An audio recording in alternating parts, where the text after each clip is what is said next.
50 years of survival, rebranded as a victory lap. In 1976, the Watchtower Society was in a tailspin.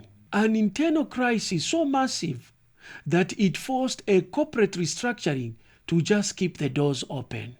But today, they are celebrating it as a significant organization readjustment. This is Tell Me, Dr. K, a channel manipulative religious leaders whose wish you never discovered. For us to continue bringing you more deep dives like this one, kindly subscribe and smash the notice bell. It will cost you nothing, absolutely nothing, but it will help us a great deal to continue bringing you more deep dives. Here is the question. Why is the Watchtower, in its 2026 update number 1, digging up half a century old history to validate its numbers? Because they are desperate to bridge the gap between the glory days of massive growth and modern reality of empty assembly halls and ghost statistics. January 1st, 2026 marks 50 years since a significant organizational change was implemented. The Proclaimer's book described it as one of the most significant organizational readjustments in the modern-day history of Jehovah's Witnesses. What was it? The members of the governing body were organized into 6 committees: personnel, publishing, service, teaching, writing, and what is now known as the Coordinators Committee.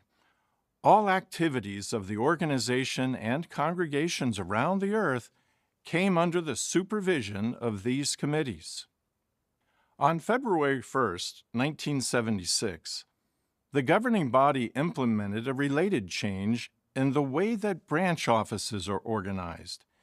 Instead of one branch servant caring for the work of each branch territory, the governing body appointed branch committees comprised of 3 or more experienced elders.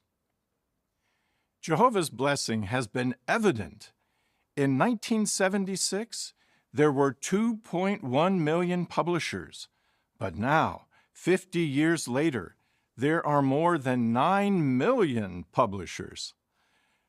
We're grateful for Jesus' loving guidance as head of the congregation.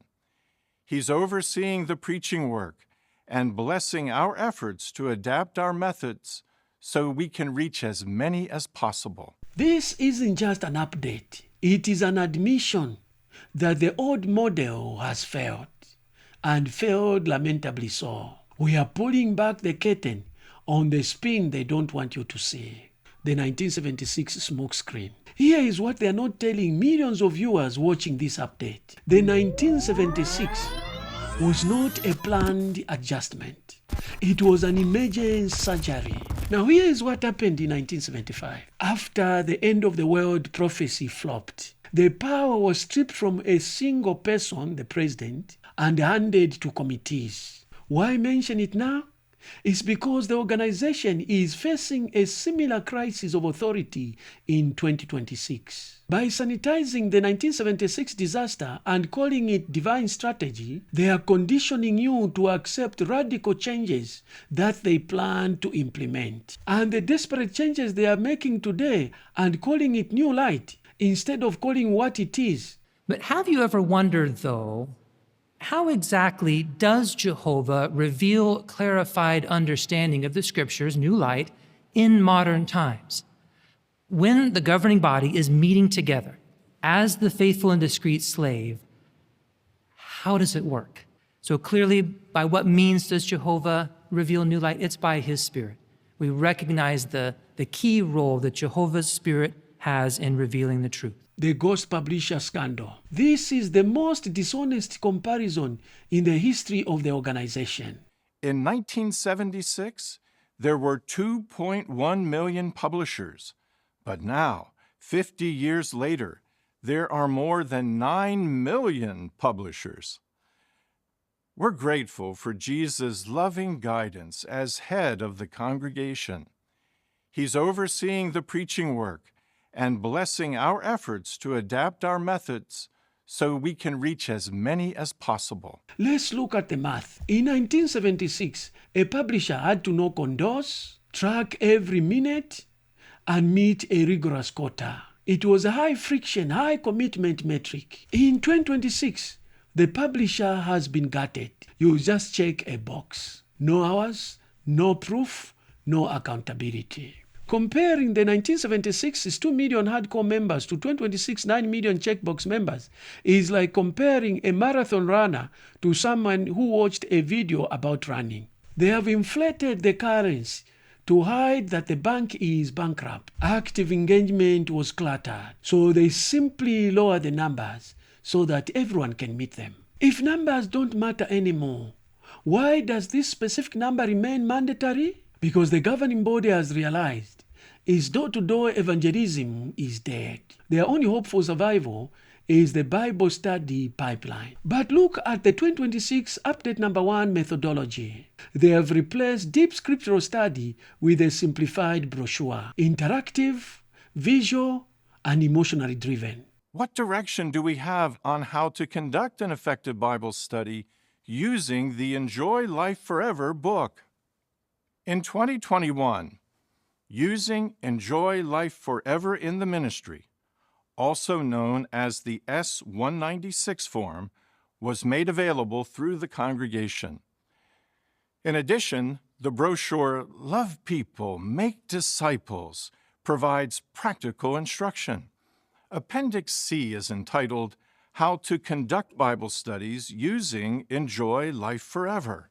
We've also had parts on the midweek meeting and Watchtower study articles to help us use this tool effectively. But now that we've had several years of experience in using this publication, we've learned some valuable lessons. It's no longer about education, it's about onboarding. They call it tailoring to the student, but it's actually accelerating the closing. They need more people baptized fast because the churn rate is higher than it has ever been. The Bible study is their only metric left to track their sales leads. Thus, we're happy now to share the following updated direction. First, how much material should we cover each week? Make it your aim to cover one lesson every week if possible. Something that can help us cover one lesson each week is to avoid getting bogged down in discussing the first few paragraphs of the lesson. The first part of the lesson is only the introduction. It's like an appetizer before the main course. In some languages, the Dig Deeper section features videos. This leads to our second question. Do we have to play all of the videos? Initially, that was the direction that was provided. However, thus, we're happy now to share the following updated direction. Let's consider 4 points. First, how much material should we cover each week? Make it your aim to cover one lesson every week if possible. Of course, this may vary depending on your student's circumstances.